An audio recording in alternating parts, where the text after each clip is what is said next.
Alright, y'all, it's me again, D-Lo 404 Boxing. Man, I want to touch base on this Wilder Fury situation. You know, any of y'all that have been on the channel any amount of time know that I don't say a whole lot about this Wilder Fury situation. Haven't done so. Really hasn't said a whole lot about the fight since my initial post-fight reaction video. And I might have made another video in response to news probably a couple days after the fight about Wilder, talking about getting rid of Mark Breland. But other than that, I've stayed away from this subject. But I do want to talk about the situation now that a lot of things have unfolded, a lot of facts, a lot of news, a lot of speculation, and also some, I guess the best term would be some gossip. And, now that things are really coming out that Tyson Fury is not going to be forced to honor his rematch clause versus Deontay Wilder, and that he will be allowed to proceed with other fights, most expectedly the Anthony Joshua unification bout for Undisputed. I feel compelled to speak on this. And one thing I want to talk about is that, going into this second fight between Deontay Wilder and Tyson Fury, I feel like one of the things that went wrong for Deontay Wilder was complacency.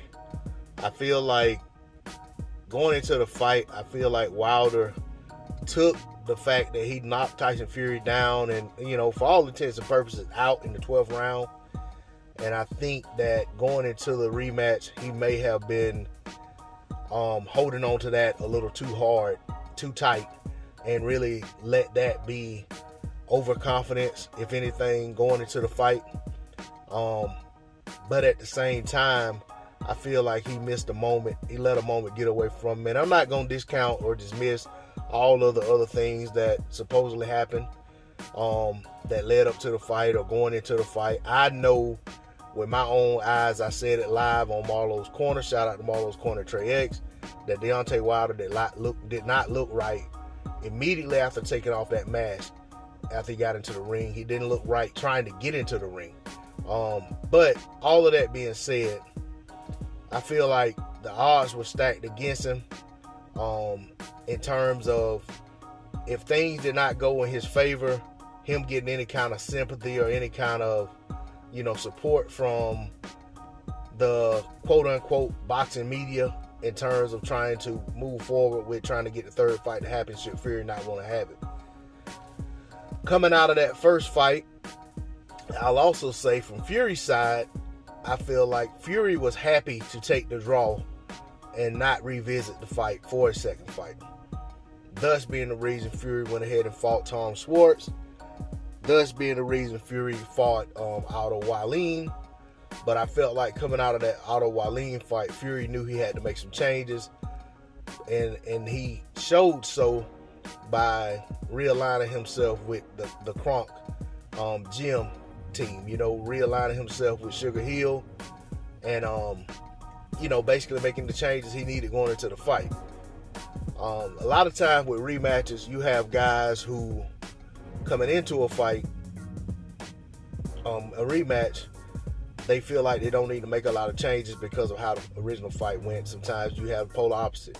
But all of that being said, one thing I want to say is that with this fight, Fury was able to come off of that first fight and parlay that into a contract with ESPN, parlay that into some forward momentum.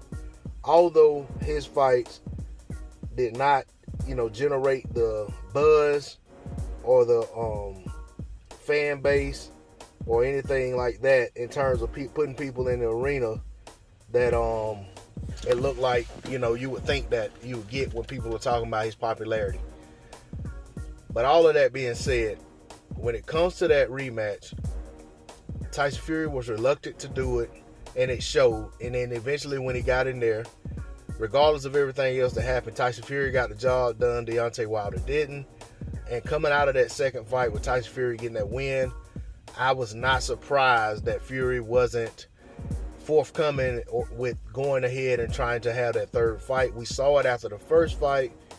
Fury really did not want to have the rematch with Deontay Wilder. Even when they talked about it in the post-fight of the first fight in the ring, Wilder was all eager to have a rematch. Fury was kind of ho-hum about it. But at the end of the day, when they got in the ring and got it on, Tyson Fury was victorious. Deontay Wilder was not. They had a rematch clause in place. For all intents and purposes, Tyson Fury should not be in a position where he's having to be forced to honor that rematch clause. Tyson Fury should be ready and willing to behave like a champion and say, okay, I took this title from this man. He had a rematch clause. Let me go ahead and leave no doubt and move forward with my career as to who the champion is and get this guy, put this guy back in line as a contender because I am the champion. But that's not what we're seeing from Tyson Fury. And at the end of the day, us fans can't do anything about it. All we can do is support the fighters we support the sport, and hope for the best possible outcome going forward. But as it comes to all of this talk about Deontay Wilder getting $32 million if Tyson Fury fights Anthony Joshua and all that, I really do not believe that. I don't know what he's going to get. I'm not really that concerned about it. I just hope that Deontay Wilder can get some sort of compensation for his contract not being honored.